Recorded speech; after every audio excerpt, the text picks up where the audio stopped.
নমস্কার। আজকে আমরা বার্টন রাসেলের দি প্রবলেমস অফ ফিলসফি গ্রন্থের যেটি দশম অধ্যায়, যে অধ্যায়ের নাম অন আওয়ার নলেজ অফ ইউনিভার্সালস, সেই দশম অধ্যায় নিয়ে আলোচনা করব। এই অধ্যায়ে রাসেল সামান্য বিষয়ক যে জ্ঞান, সেই জ্ঞান নিয়ে আলোচনা করেছেন, সেই জ্ঞানের স্বরূপ নিয়ে আলোচনা করেছেন, সেই জ্ঞানের সম্ভাব্যতা নিয়ে আলোচনা করেছেন। রাসেল বলছেন যে সামান্য বিষয়ক জ্ঞান বা যে কোনো জ্ঞানকে আমরা দুটো ভাগে ভাগ করতে পারি: পরিচিতিমূলক জ্ঞান এবং বর্ণনামূলক জ্ঞান, যাকে রাসেল বলেছেন নলেজ বাই অ্যাকোয়েন্টেন্স এবং নলেজ বাই ডেসক্রিপশন যথাক্রমে। এই দু ধরনের জ্ঞানের স্বরূপ নিয়ে আলোচনা আমরা আগে করেছি। বর্তমান অধ্যায়ে রাসেল বিশেষ করে এই সামান্য বিষয়ক জ্ঞানের প্রসঙ্গেই এই পরিচিতিমূলক জ্ঞানের কথা ব্যাখ্যা করেছেন। উনি বলছেন যে আমরা প্রথমে সামান্য বিষয়ক জ্ঞান, যে জ্ঞানটি পরিচিতিমূলক জ্ঞান, তা নিয়ে আমরা আলোচনা করি। অর্থাৎ সামান্য বিষয়ক পরিচিতিমূলক জ্ঞান কিরকম হয় সেই নিয়ে রাসেল প্রথমে আলোচনা করেছেন। উনি কয়েকটি উদাহরণ দিয়েছেন সামান্য বিষয়ক জ্ঞানের। সেই উদাহরণগুলির আলোচনার মাধ্যমে রাসেল দেখিয়েছেন যে কিভাবে সামান্য বিষয়ক পরিচিতিমূলক জ্ঞান আমাদের হয়ে থাকে। প্রথম যে উদাহরণটি রাসেল উল্লেখ করেছেন সেটি আমাদের খুবই সাধারণ অভিজ্ঞতায় ধরা পড়ে। যেমন আমরা যে বলি সাদা, অর্থাৎ সাদা রং, বা যদি বলি যে মিষ্টি, বা যদি বলি ধীরে, এই যে শব্দগুলো ব্যবহার করি, এগুলো আসলে তো বিভিন্ন রকমের সামান্য ধারণারই প্রতীক এই শব্দগুলো। তো এই সামান্য ধারণাগুলিকে আমরা কিভাবে জানতে পারি? আমাদের ইন্দ্রিয় উপাত্তের মধ্যে এই বিভিন্ন ধর্মগুলো ধরা পড়ে। সাদা, ধীরে, লাল, মিষ্টি, এগুলো সবই বিভিন্ন বস্তুর ধর্ম, এবং এই ধর্মগুলোর জ্ঞান আমাদের হয় ইন্দ্রিয় উপাত্তের মাধ্যমে, যাকে রাসেল বলেছেন সেন্স ডেটা। এখন কিভাবে আমাদের সাদা এই বিষয়ক সামান্য জ্ঞান হয়? আমরা অনেকগুলো সাদা জিনিস দেখলাম পরপর: সাদা জামা, সাদা পেন, সাদা বল, অনেক রকম সাদা জিনিস দেখে তার থেকে আমার মন সাদা হওয়া নামক ধর্মটাকে বিমূর্ত করে তুলল, অ্যাবস্ট্রাক্ট করে তুলল। সাদা বল, সাদা জামা, সাদা পেন, এগুলো তো বিশেষ বিশেষ জিনিস। এই বিশেষ বিশেষ জিনিসের মধ্যে আমি প্রত্যেকটির মধ্যেই আমি সাদা এই রংটিকে দেখেছি। আমার ইন্দ্রিয় উপাত্তর মধ্যে এই সাদা ধর্মটি ধরা পড়েছে, এবং তারপর আমার মনের যে ক্ষমতা, সেই ক্ষমতা প্রয়োগ করে আমি সাদা রং হওয়া নামক যে সামান্য, সেই সামান্যটাকে আমি আমার কাছে প্রতিভাত হয়েছে, প্রকাশিত হয়েছে। তাহলে এই ধরনের সামান্যগুলিকে রাসেল বলেছেন সেন্সিবল কোয়ালিটিস, ইন্দ্রিয় গ্রাহ্য ধর্ম। তাহলে রাসেল সর্বপ্রথম সামান্য বিষয়ক পরিচিতিমূলক জ্ঞানের যে উদাহরণ দিলেন সেটি হচ্ছে এই ইন্দ্রিয়গ্রাহ্য ধর্মগুলির জ্ঞান, সাদা, লাল, মিষ্টি, তেতো ইত্যাদি ইত্যাদি।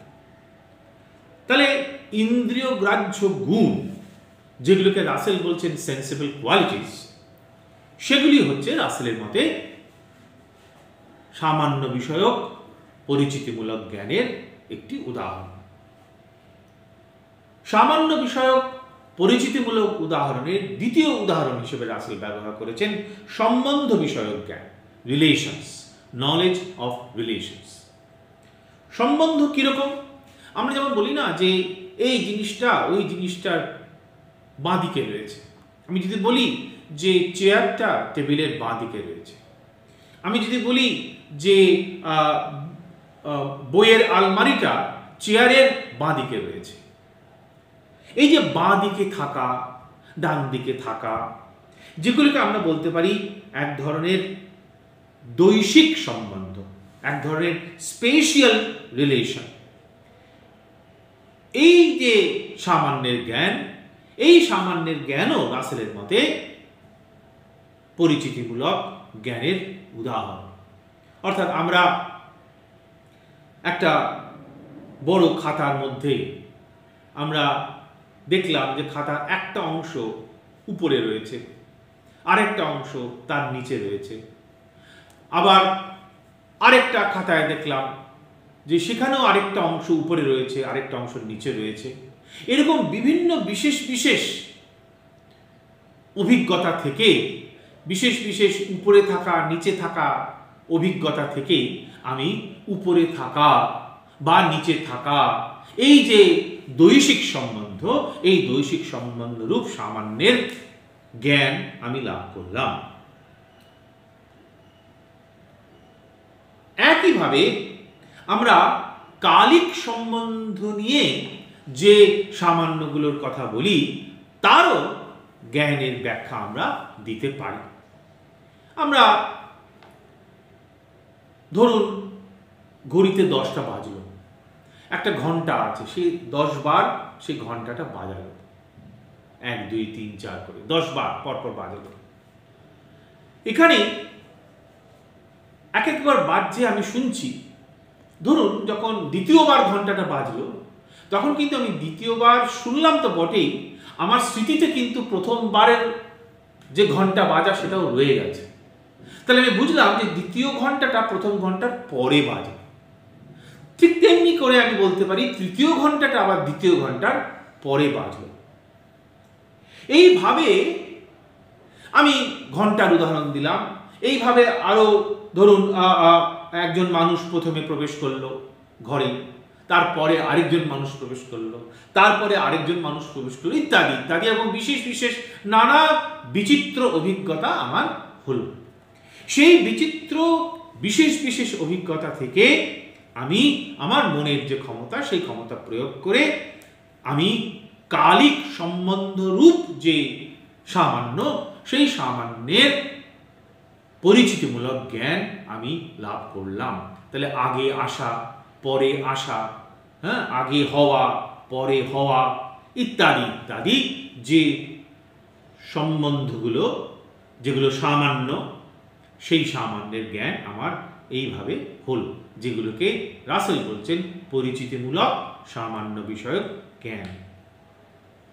এই পরিচিতিমূলক সামান্য বিষয়ক জ্ঞানের আরেকটি উদাহরণ দিতে গিয়ে রাসেল সাদৃশ্যের জ্ঞানের কথা বলেছেন, রিজেমব্লেন্সের জ্ঞানের কথা বলেছেন। সাদৃশ্যের জ্ঞান আমাদের কিভাবে হয়? আমার সামনে সবুজ রঙের দুটি আভা আছে, দুটি শেডস অফ গ্রিন আছে, তারপরে একটি লাল রঙের আভা আছে। আমি বুঝতে পারলাম যে এই সবুজের দুটি আভার মধ্যে যে সাদৃশ্য আছে সেটা লাল রঙের মধ্যে নেই। আমি এইরকম আরো বিচিত্র আমার বিশেষ বিশেষ বস্তু, সেটা রঙই হতে হবে এমন কোনো কথা নেই, আমি অভিজ্ঞতা আমার হলো, সেই অভিজ্ঞতাগুলোর থেকে আমি এই সামান্যের জ্ঞান আমার হলো যে সাদৃশ্য বলতে আমি কি বুঝব। সাদৃশ্য নামক যে সামান্য, সেই সামান্য বিষয়ক যে পরিচিতিমূলক জ্ঞান আমার হলো, আমার এইভাবে হলো। তাহলে রাসেল সামান্য বিষয়ক পরিচিতিমূলক জ্ঞানের উদাহরণ দিতে গিয়ে 4টি উদাহরণ দিলেন। ইন্দ্রিয়গ্রাহ্য গুণ, সেন্সিবল কোয়ালিটিস, সম্বন্ধ, রিলেশনস, কালের ক্রম, টেম্পোরাল অর্ডার বা টেম্পোরাল রিলেশনস, আর দৈশিক সম্বন্ধ বা স্পেশিয়াল রিলেশন এবং সাদৃশ্য। এই সবগুলি রাসেলের মতে সামান্য বিষয়ক জ্ঞান, এবং এই সব সামান্য বিষয়ক জ্ঞান হচ্ছে পরিচিতিমূলক জ্ঞানেরই প্রকাশ। এখন এই সামান্য বিষয়ক যে পরিচিতিমূলক জ্ঞান, সেই সামান্য বিষয়ক পরিচিতিমূলক জ্ঞানের মধ্যে আমরা একটা উচ্চাবচক ক্রম তৈরি করতে পারি, একটা হায়ারার্কি তৈরি করতে পারি। যেমন দুটি সবুজ রঙের দুটি আভা আর লাল রঙের দুটি আভা। তাহলে সবুজ রঙের দুটি আভার মধ্যে সাদৃশ্য আছে, আমার সাদৃশ্যের জ্ঞান হলো। লাল রঙের দুটি আভার মধ্যে সাদৃশ্য আছে, সাদৃশ্যের জ্ঞান হলো। এবার আমার এই দুটি যে ভিন্ন সাদৃশ্য, তার মধ্যে কিন্তু আবার কোনো সাদৃশ্য আমি খুঁজে পেলাম না। সেই কারণে আমার এবার আরেকটা সাদৃশ্যের অনুপস্থিতি বিষয়ক উচ্চ পর্যায়ের আমার আরেকটা জ্ঞান হলো, সেটাও কিন্তু সামান্য বিষয়ক জ্ঞানই। কেননা আমি সাদৃশ্য বিষয়ক সামান্য বিষয়ক জ্ঞানের মাধ্যমেই তো আমি বুঝতে পারি যে কোথায় সাদৃশ্য আছে আর কোথায় সাদৃশ্য নেই।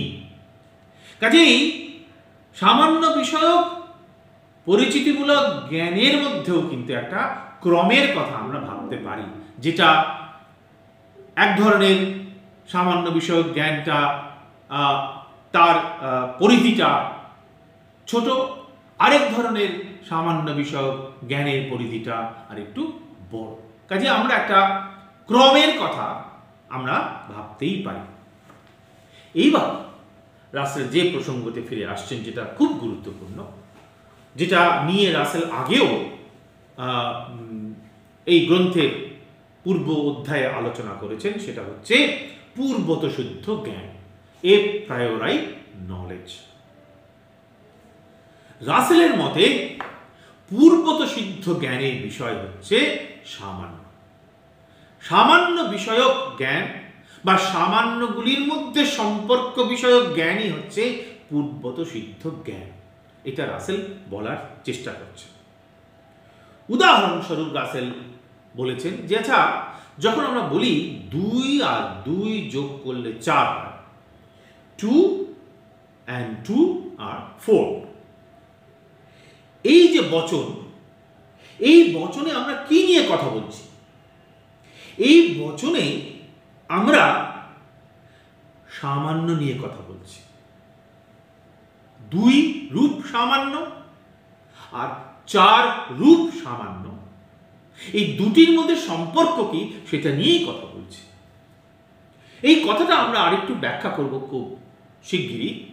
তার আগে প্রথমেই রাসেল তার সিদ্ধান্তটিকে বলে দিয়েছেন এই পূর্বত সিদ্ধ জ্ঞান সম্বন্ধে। রাসেল বলছেন, all a priori knowledge deals exclusively with the relations of universals. খুব গুরুত্বপূর্ণ কথা। রাসেলের মতে সকল পূর্বত সিদ্ধ জ্ঞান সামান্যের সম্পর্ক বিষয়ক জ্ঞান। তা কাজেই সকল পূর্বত সিদ্ধ জ্ঞান কি নিয়ে কথা বলে? সামান্যগুলির মধ্যে সম্বন্ধ নিয়ে কথা বলে। তাহলে দুটি কথা এখান থেকে বেরিয়ে আসছে রাসেলের মতে। প্রথমত, সামান্য পূর্বত সিদ্ধ জ্ঞান সামান্য বিষয়ক জ্ঞান, প্রথম কথা। দ্বিতীয় কথা, পূর্বত সিদ্ধ জ্ঞান সামান্যগুলির মধ্যে সম্বন্ধ নিরূপণ করে দেয়। সেই কারণে আমরা বলতে পারি 2 আর 2 যোগ করলে 4 হয়। এটা একটি পূর্বত সিদ্ধ জ্ঞান রাসেলের মতে, এবং এখানে আমরা দুটি সামান্যের মধ্যে সম্বন্ধ নিরূপণ করছি, একদিকে 2 আর একদিকে 4।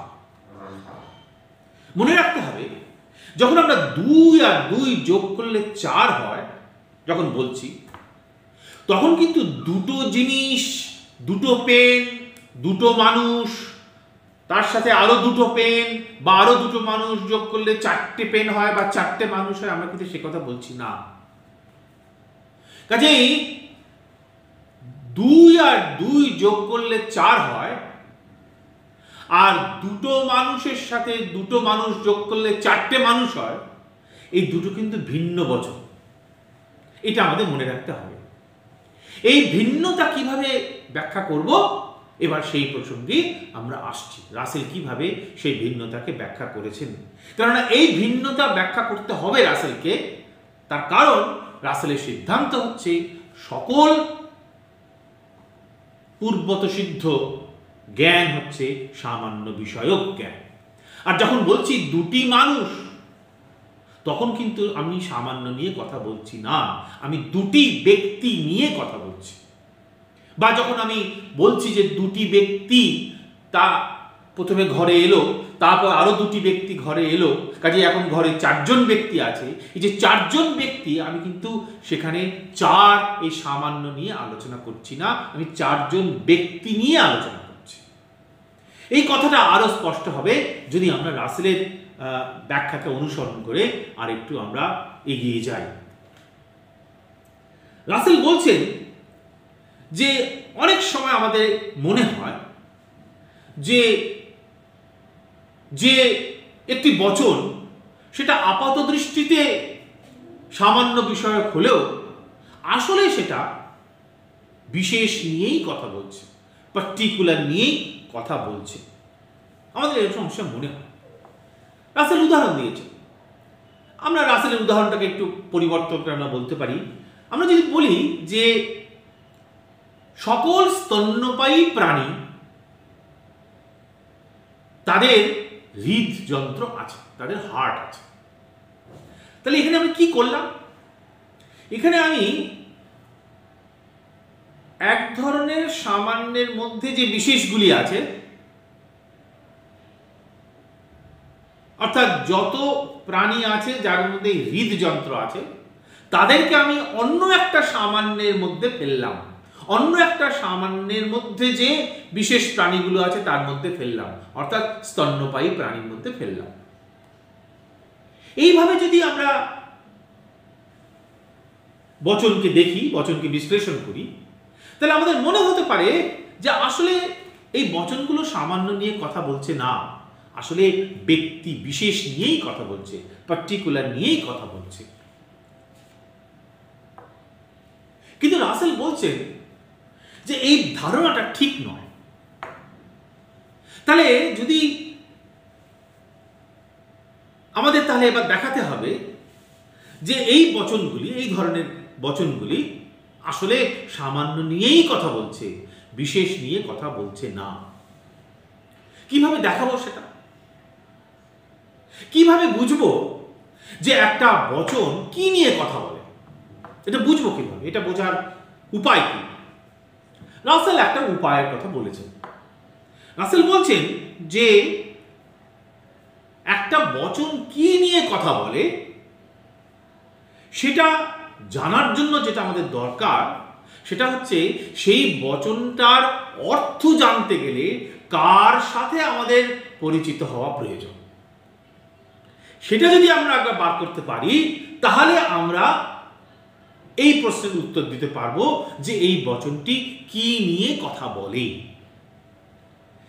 বর্তমান প্রসঙ্গে যে প্রশ্ন সেটা হচ্ছে একটা বচন সামান্য নিয়ে কথা বলে নাকি একটা বচন বিশেষ নিয়ে কথা বলে। একটা প্রপোজিশন সেটা কি ইউনিভার্সাল নিয়ে কথা বলে নাকি সেটা পার্টিকুলার নিয়ে কথা বলে? এই প্রশ্নের উত্তর আমরা পাওয়ার চেষ্টা করছি। কেন এই প্রশ্নের উত্তর পাওয়ার চেষ্টা করছি? তার কারণ রাসেল এই সিদ্ধান্তে উপনীত হয়েছেন, অন্তত এই সিদ্ধান্ত সমর্থন করার চেষ্টা করছেন, যে সকল পূর্বত সিদ্ধ বচন সামান্য বিষয়ক। তাহলে এবার কোন বচনগুলো সামান্য বিষয়ক, কোন বচনগুলো সামান্য বিষয়ক নয়, সে প্রশ্ন উঠবে। এবং সেই প্রশ্ন সম্পর্কেই এরকম কথা কেউ বলতে পারেন যে কোনো একটা বচন আপাত দৃষ্টিতে মনে হচ্ছে সামান্য বিষয়, কিন্তু সেটাকে যদি বিশ্লেষণ করি আমরা দেখতে পাবো যে সেটা সামান্য বিষয়ক নয়, সেটা বিশেষ বিষয়ক। কাজেই রাসেলের কাছে এই প্রশ্নটি খুব গুরুত্বপূর্ণ যে আমরা কিভাবে বুঝবো যে কোন বচনটি সামান্য বিষয়ক আর কোন বচনটি সামান্য বিষয়ক নয়। সেই কারণেই রাসেল এই প্রশ্ন তুলেছেন যে একটা বচন কি নিয়ে কথা বলে সেটা বার করার উপায় কি। রাসেলের মতে সেটা বার করার উপায় হচ্ছে সেই বচনটির অর্থকে বোঝার জন্য, সেই বচনটি কোন অর্থকে প্রকাশ করেছে সেটা বোঝার জন্য আমাদের কোন ধরনের বিষয়ের সাথে পরিচিত হওয়া প্রয়োজন। এটা যদি আমরা একবার বার করতে পারি তাহলে আমরা এটাও বার করতে পারবো যে এই বচনটি সামান্য বিষয়ক নাকি বিশেষ বিষয়ক। আমরা সেই পুরনো উদাহরণ নিই, 2 আর 2 যোগ করলে 4 হয়। প্রশ্ন, এই বচনটি কি নিয়ে কথা বলে? এই বচনটি কি সামান্য নিয়ে কথা বলে নাকি এই বচনটি বিশেষ নিয়ে কথা বলে? রাসেল এই প্রশ্নের উত্তর দেওয়ার চেষ্টা করেছেন এইভাবে যে আচ্ছা আমরা দেখা যাক এই বচনটির অর্থ জানার জন্য, অর্থাৎ 2 আর 2 যোগ করলে 4 হয়, এই বচনটির অর্থ জানার জন্য আমাদের কার সঙ্গে পরিচিত হওয়া দরকার, কাকে জানা দরকার? রাসেল বলছেন যে 2 আর 2 যোগ করলে 4 হয়, এই বচনটির অর্থ জানার জন্য 2 কাকে বলে আর 4 কাকে বলে, আর ওই ইকুয়ালিটি যে সাইন, সমান যে চিহ্ন, তার অর্থ কি এটা জানলেই কিন্তু, এটার সাথে আমার পরিচিতি থাকলেই আমি কিন্তু বুঝতে পারবো 2 আর 2 যোগ করলে 4 হয়। কাজে 2 আর 2 যোগ করলে 4 হয়, এই বচনটির অর্থ জানার জন্য আমার কার সঙ্গে পরিচিত হওয়া দরকার? 2 এর সঙ্গে পরিচিত হওয়া দরকার, 4 এর সঙ্গে পরিচিত হওয়া দরকার, আর ওই যে ইকুয়ালিটি যে সাইন, সমান যে চিহ্নটা আছে সেই চিহ্নের সাথে আমার পরিচিতি থাকা দরকার। তবেই আমি 2 আর 2 যোগ করলে 4 হয় এই বচনটার অর্থ বুঝতে পারবো। তা যদি হয় তাহলে 2 আর 2 যোগ করলে 4 হয়, এই বচনটির অর্থ জানার জন্য 2টি পেন্সিল, তারপরে 2টি পেন্সিল রাখলে 4টে পেন্সিল হয়, এটা আমার জানার দরকার নেই। 2 আর 2 যোগ করলে 4 হয় এটা জানার জন্য বা এটার অর্থকে জানার জন্য আমার 2টো চেয়ার, তার সঙ্গে আরো 2টো চেয়ার যোগ করলে 4টে চেয়ার হয়, এটা আমার জানার দরকার নেই। কিন্তু এটা জানার দরকার নেই ঠিকই, কিন্তু এই অভিজ্ঞতালব্ধ বিশেষের জ্ঞানের সাথে কিন্তু এই সামান্য বচনটির একটি সম্পর্ক আছে, এটাও ঠিক। কি সেই সম্পর্ক? রাসেল বলছেন যে এই 2 আর 2 যোগ করলে 4 হয় এই সামান্য বচনটি, যে বচনটি সামান্য নিয়ে কথা বলে, ইউনিভার্সাল নিয়ে কথা বলে, এবং সেই কারণেই রাসেলের সিদ্ধান্ত নিজে এটা এ প্রায়োরাই, এটা পূর্বত সিদ্ধ। কিন্তু এই পূর্বত সিদ্ধ সামান্য বিষয়ক জ্ঞান সূচিত করে, ইমপ্লাই করে, কাকে ইমপ্লাই করে? বিশেষ জ্ঞানকে ইমপ্লাই করে, সূচিত করে।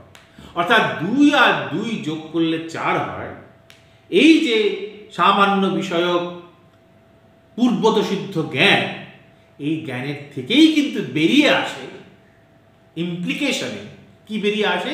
যে 2টো পেন্সিলের সঙ্গে আরো 2টো পেন্সিল যোগ করলে 4টে পেন্সিল হয়। 2টো মানুষের সাথে আরো 2টো মানুষ যদি ঘরে ঢুকে তাহলে ঘরে 4 জন মানুষ হয়। তাহলে সামান্য বিষয়ক যে জ্ঞান, যেই জ্ঞানের প্রকাশ আমরা দেখি পূর্বত সিদ্ধ জ্ঞানের মধ্যে, সেই পূর্বত সিদ্ধ জ্ঞান কিন্তু অভিজ্ঞতা লব্ধ বিশেষ বিষয়ক জ্ঞানকে সূচিত করে। কাজেই অভিজ্ঞতার সঙ্গে একটা যোগ আছে, এ বিষয়ে কোনো সন্দেহ নেই। কিন্তু পূর্বত সিদ্ধ সামান্য বিষয়ক পরিচিতিমূলক জ্ঞানের জন্য, সেই জ্ঞানকে জানার জন্য, সেই জ্ঞানের অর্থকে জানার জন্য আমার সামান্য বিষয়ক অভিজ্ঞতার প্রয়োজন নেই। তাহলে আমরা বলতে পারি রাসেলের মতকে অনুসরণ করে যে 2 আর 2 যোগ করলে 4 হয়, এটা সম্পূর্ণভাবে সামান্য বিষয়ক জ্ঞান।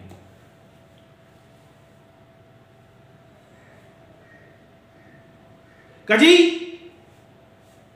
সামান্য বিষয়ক জ্ঞান মাত্রই পূর্বত সিদ্ধ রাসেলের মতে, কিন্তু সেই সামান্য বিষয়ক জ্ঞান কিন্তু আমার অভিজ্ঞতা লব্ধ বিশেষের জ্ঞানকে সূচিত করে। এবং আমাদের এই ক্ষমতা আছে, আমাদের মনের এই ক্ষমতা আছে, আমরা দুটি সামান্যের মধ্যে সম্পর্ককে জানতে পারি, সম্পর্ককে দেখতে পারি। কাজেই এক অর্থে আমাদের জ্ঞান কিন্তু ওই অভিজ্ঞতা লব্ধ বিশেষের জ্ঞানের মধ্যেই সীমাবদ্ধ নয়।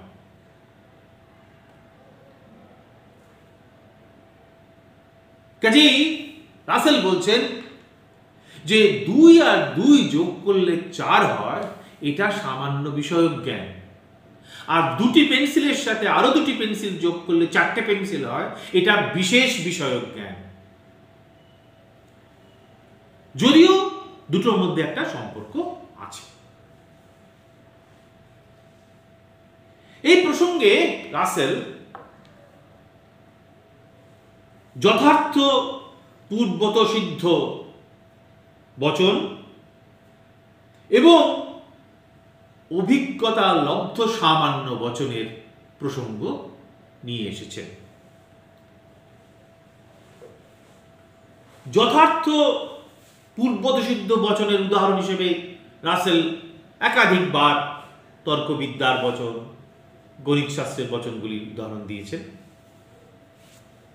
আর অভিজ্ঞতা লব্ধ সাধারণ বচন, যাকে রাসেল বলছেন এম্পিরিক্যাল জেনারেলাইজেশন, তার উদাহরণ দিতে গিয়ে উনি আমাদের বহুল পরিচিত যে উদাহরণ সকল মানুষ হয় মরণশীল, এই উদাহরণ নিয়ে এসেছেন।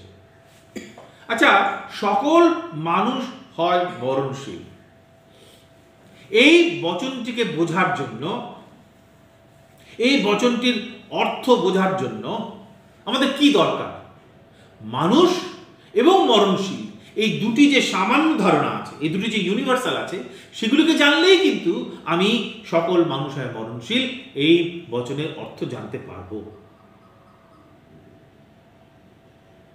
আমাকে জগতে অতীত, বর্তমান, ভবিষ্যতের প্রত্যেকটি মানুষ মরণশীল কিনা আমার জানার দরকার নেই।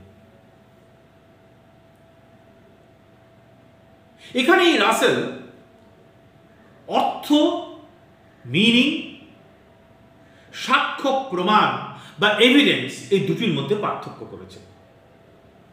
উনি বলছেন সকল মানুষ হয় মরণশীল, এই বচনটি অভিজ্ঞতা লব্ধ সাধারণ বচন, এবং এই বচনটিও কিন্তু সামান্য বিষয়ক। কি কি সামান্য নিয়ে এই বচনে আমরা কথা বলছি? একদিকে মানুষ রূপ সামান্য, আরেকদিকে মরণশীলতা নামক সামান্য। এই দুটি সামান্যের মধ্যে সম্পর্ক নিয়ে আমরা আলোচনা করছি। কাজেই অভিজ্ঞতা লব্ধ এই যে সামান্য বচন সকল মানুষ হয় মরণশীল, এটি সামান্য বিষয়ক, কিন্তু এটি সামান্য বিষয়ক হলেও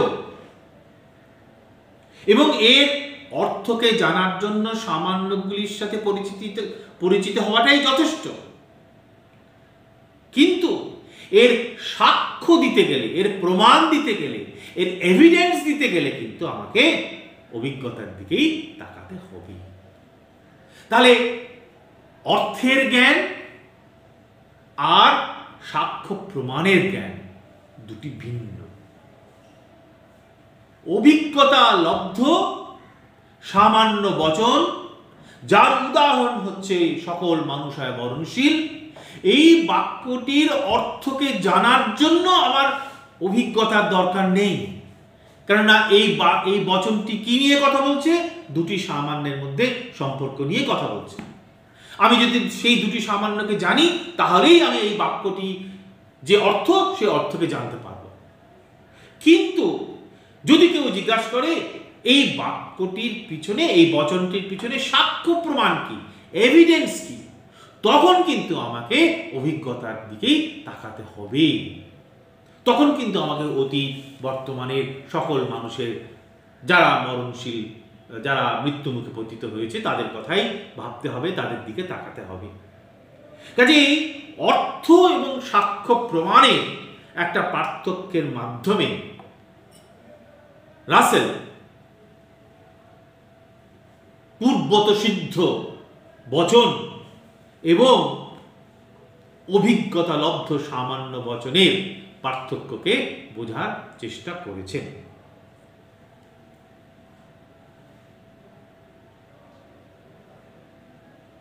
এখন এই যে সকল মানুষ হয় মরণশীল, এ কথাটা বলা হলো, এ কথা ঠিকই যদি মানুষের শরীরগত উপাদানগুলো অন্যরকম হতো, যদি বিবর্তনের ধারা অন্য পথে এগোতো, তাহলে মানুষ মরণশীল নাও হতে পারত। তাহলে সকল মানুষ হয় মরণশীল, এই সামান্য বচনটি আসলে আরো কতগুলি সামান্য বচনের উপর দাঁড়িয়ে রয়েছে, নির্ভরশীল। যে মানুষের যখনই কোনো শরীরের, ভৌত শরীরে এইরকম শারীরিক উপাদান বা সংস্থান হবে, তখনই তার এরকম ধ্বংস হবে, ইত্যাদি ইত্যাদি। কিন্তু এই কথা ঠিকই যে আমরা যদি এই কথা স্বীকার করেও নি যে অভিজ্ঞতা লব্ধ সামান্য বচন যে ধরনের সাক্ষ্য প্রমাণের অপেক্ষা রাখে, যে সাক্ষ্য প্রমাণটা মূলত অবরোহমূলক, ইন্ডাকটিভ, সেই অবরোহমূলক সাক্ষ্য প্রমাণের পিছনেও কিন্তু আরো এমন কিছু সাক্ষ্য প্রমাণ থাকতে পারে, সেটাও আবার কিন্তু অবরোহমূলক হতে পারে। কিন্তু মূল কথা রাসেলের এই প্রসঙ্গে যে সেটা হচ্ছে যে এই ধরনের বাক্যগুলিকে, এই ধরনের বচনগুলিকে জানার জন্য, যে বচনগুলো পূর্বত সিদ্ধ বলে রাসেল মনে করছেন, সেই বচনগুলির অর্থকে জানার জন্য কিন্তু আমার অভিজ্ঞতার সাথে পরিচিতি হওয়ার দরকার নেই। সেই কারণেই এগুলোকে তিনি এ প্রায়োরাই বা পূর্বত সিদ্ধ বলেছেন, যেমন 2 আর 2 যোগ করলে 4। অপরদিকে যেগুলোকে আমরা বলছি অভিজ্ঞতা লব্ধ সাধারণ বচন, যেমন সকল মানুষ হয় মরণশীল, সেই বচনগুলো কিন্তু সামান্য বিষয়, যদিও তার সাক্ষ্য প্রমাণ হিসেবে আমাদের অভিজ্ঞতার দিকেই তাকাতে হবে। রাসেল এইভাবে তার যে সিদ্ধান্ত যে পূর্বত সিদ্ধ বচন মাত্রই সামান্য বিষয়ক, সামান্যের সম্বন্ধ বিষয়ক, এই কথাটিকে এইভাবে ব্যাখ্যা করার চেষ্টা করেছে। এই প্রসঙ্গে আরেকটা খুব গুরুত্বপূর্ণ কথা বলেছেন রাসেল, সেটা হচ্ছে এই যে পূর্বত সিদ্ধ সাধারণ বচনগুলির কথা আমরা বলছি, এগুলি আমরা আমাদের অভিজ্ঞতা থেকে অবরোহমূলক তর্কের মাধ্যমে আমরা তাতে পৌঁছেছি। যেমন সকল মানুষ হয় মরণশীল, রাসেল বলছেন এমনও কিন্তু সাধারণ বচন থাকতে পারে যার কোনো উদাহরণ আমাদের জানা নেই বা আমরা বলতে পারবো না। রাসেল বলছেন we may sometimes know a general proposition in cases where we do not know a single instance of it, তার কোনো উদাহরণ নেই, কিন্তু আমরা অনেক সময় সেই রকম সাধারণ বচন আমরা জানি বা সেরকম সাধারণ বচনের জ্ঞান আমাদের হয় বলে আমরা দাবি করি। রাসেল উদাহরণ দিয়েছেন যে আমরা তো সবাই জানি যে দুটি সংখ্যা যদি আমরা গুণ করি তাহলে একটি তৃতীয় সংখ্যা আমরা পাবো, যাকে গণিত শাস্ত্রের ভাষায় বলা হয় প্রোডাক্ট। তাহলে 2 আর 2 গুণ করলে আমরা 4 পাই, তাহলে 4টা হচ্ছে 2 আর 2 গুণের প্রোডাক্ট। কিন্তু সংখ্যা কটা? অনন্ত। আমরা এটা জানি যে সংখ্যা ইনফাইনাইট, অসীম, এবং আমরা আমাদের অভিজ্ঞতায়, মানুষের অভিজ্ঞতায় আমরা খুবই সীমিত সংখ্যক সংখ্যার গুণের ফলে কি প্রোডাক্ট হতে পারে সেটা আমরা দেখেছি, তার উদাহরণ আমাদের কাছে আছে। কিন্তু অনন্ত সংখ্যক সংখ্যার গুণের ফলে কি প্রোডাক্ট হবে আমরা তো জানি না, আমাদের পক্ষে জানা সম্ভব না মানুষের সীমিত জ্ঞান এবং বুদ্ধির জন্য। তাহলে এই বচনটা কোন বচনটা? all products of two integers which never have been and never will be thought of by any human being are over 100। এই বচনটা কোন বচনটা? যে এমন দুটি সংখ্যার যে প্রোডাক্ট মানে গুণফল, যে সংখ্যা দুটি কোনোদিন মানুষ ভাবেনি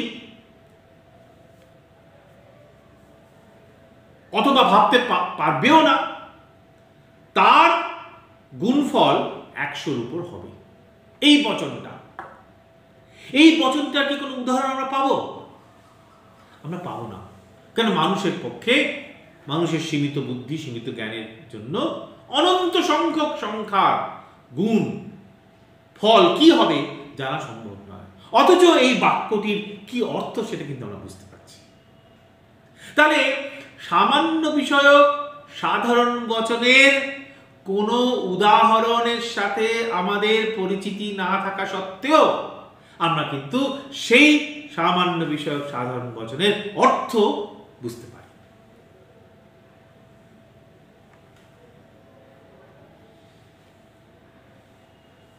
কেন?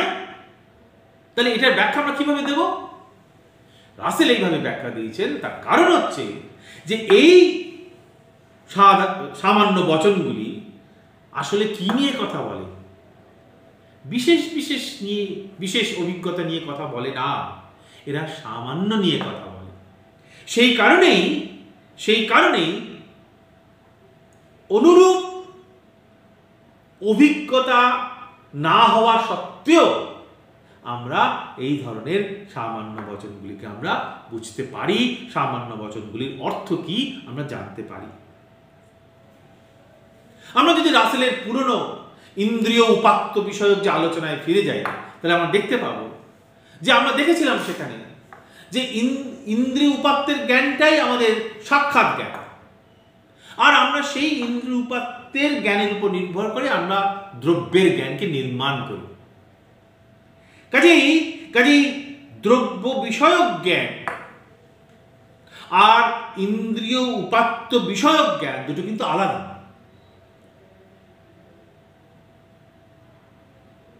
যদি আমরা এই বাক্যটা নিই, এটি একটি টেবিল, আমরা কিন্তু টেবিলের জ্ঞান আমাদের সাক্ষাৎভাবে কখনোই হচ্ছে না, হওয়া সম্ভব নয়। সাক্ষাৎভাবে কার জ্ঞান হচ্ছে? ইন্দ্রিয় উপাত্তের জ্ঞান হচ্ছে, টেবিলের রং, টেবিলের আকার ইত্যাদি জ্ঞান হচ্ছে। তাহলে এটা একটা টেবিল, এই বচনটি অর্থ বুঝতে আমাদের কোনো অসুবিধা হয় না, অথচ এই বচনটির অনুরূপ কোনো অভিজ্ঞতা কিন্তু আমাদের নেই। আমাদের যে অভিজ্ঞতাগুলো আছে সেটা হচ্ছে ওই টেবিলের ইন্দ্রিয় উপাত্তগুলো নিয়ে আমাদের সাক্ষাৎ অভিজ্ঞতা আছে। এই সব কথাই রাসেল বলছেন আসলে প্রমাণ করে যে সামান্য বিষয়ক যে জ্ঞান, সামান্যগুলির মধ্যে সম্পর্ক বিষয়ক যে জ্ঞান, সেটা আসলে পূর্বত সিদ্ধ জ্ঞান। পূর্বত সিদ্ধ সামান্য বিষয়ক জ্ঞান আমাদের স্বীকার করতে হবে বলে রাসেল মনে করছে। রাসেল তার এই আলোচনা শেষ করেছেন খানিকটা উপসংহারের মতো জ্ঞানের প্রকারভেদ নিয়ে। আমরা দু রকমের জ্ঞানের কথা বলতে পারি। দ্রব্য বিষয়ক জ্ঞান, যাকে রাসেল বলেছেন নলেজ অফ থিংস, আর সত্য বচন বিষয়ক জ্ঞান, যাকে উনি বলেছেন নলেজ অফ ট্রুথস। এই দ্রব্য বিষয়ক জ্ঞান দু রকমের হতে পারে। একটা হচ্ছে সাক্ষাৎ, ইমিডিয়েট, আর একটা হচ্ছে ডেরিভেটিভ বা পরোক্ষ। তাহলে দ্রব্য বিষয়ক জ্ঞান যদি দু রকমের হয়, সাক্ষাৎ এবং পরোক্ষ, এই যে সাক্ষাৎ দ্রব্য বিষয়ক জ্ঞান, সেই সাক্ষাৎ দ্রব্য বিষয়ক জ্ঞানকেই রাসেল মূলত পরিচিতিমূলক জ্ঞান বা অ্যাকোয়েন্টেন্স, নলেজ বাই অ্যাকোয়েন্টেন্স এর কথা বলেছেন। এই পরিচিতিমূলক জ্ঞানের মধ্যে আবার দুটো বিষয় থাকতে পারে, বিশেষ বিষয়ক পরিচিতিমূলক জ্ঞান আর সামান্য বিষয়ক পরিচিতিমূলক জ্ঞান, অর্থাৎ knowledge of acquaintance of particulars এবং knowledge of acquaintance by of universal. এই knowledge of acquaintance of particulars অর্থাৎ বিশেষ বিষয়ক যে পরিচিতিমূলক জ্ঞান, তার মধ্যে আমরা ইন্দ্রিয় উপাত্তের জ্ঞানের কথা বলতে পারি এবং আমার নিজের যে মানস অবস্থা সম্পর্কে জ্ঞান, তার কথা বলতে পারি। আর সামান্য বিষয়ক যে পরিচিতিমূলক জ্ঞান, তার মধ্যে আমরা ওই দেশ, দৈশিক সম্বন্ধ, কালিক সম্বন্ধ, সাদৃশ্য ইত্যাদি বিষয়ক জ্ঞানের কথা আমরা বলতে পারি, যেগুলো আমরা আজকেই প্রথমে আলোচনা করেছি। এই গেল নলেজ অফ থিংস, দ্রব্য বিষয়ক জ্ঞান। এবার সত্য বচন বিষয়ক জ্ঞান, নলেজ অফ ট্রুথস।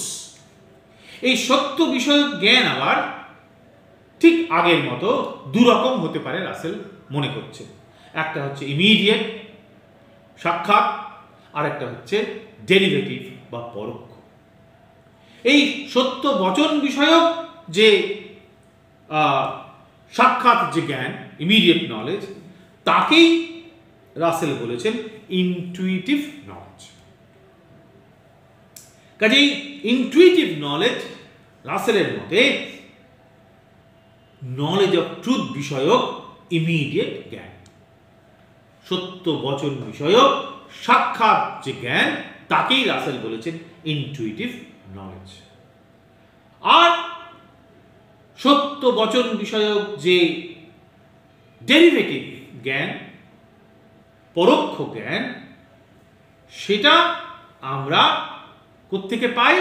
ওই যে শত প্রমাণ যে সমস্ত সত্যগুলো আছে, সেই সত্যগুলো থেকে আমরা আরো কিছু বচনকে বের করে আনতে পারি। কাজেই ওই সেলফ এভিডেন্ট ট্রুথ থেকে যে ট্রুথগুলো আমরা ডিডিউস করতে পারি, সেগুলোকেই উনি বলেছেন, রাসেল বলেছেন ডেরিভেটিভ নলেজ অফ ট্রুথস। এখন যে ইনটুইটিভ নলেজের কথা বলছিলাম, রাসেল যাকে ইনটুইটিভ নলেজ বলেছেন, যেটা হচ্ছে সত্য বচন বিষয়ক সাক্ষাৎ জ্ঞান, সেই ইনটুইটিভ নলেজটা কার হয়? সেলফ এভিডেন্ট ট্রুথগুলো নিয়েই হয়। শত প্রমাণ সত্য বচনকে কেন্দ্র করেই আমাদের এই ইনটুইটিভ নলেজ হয়। এবং এই শতক প্রমাণ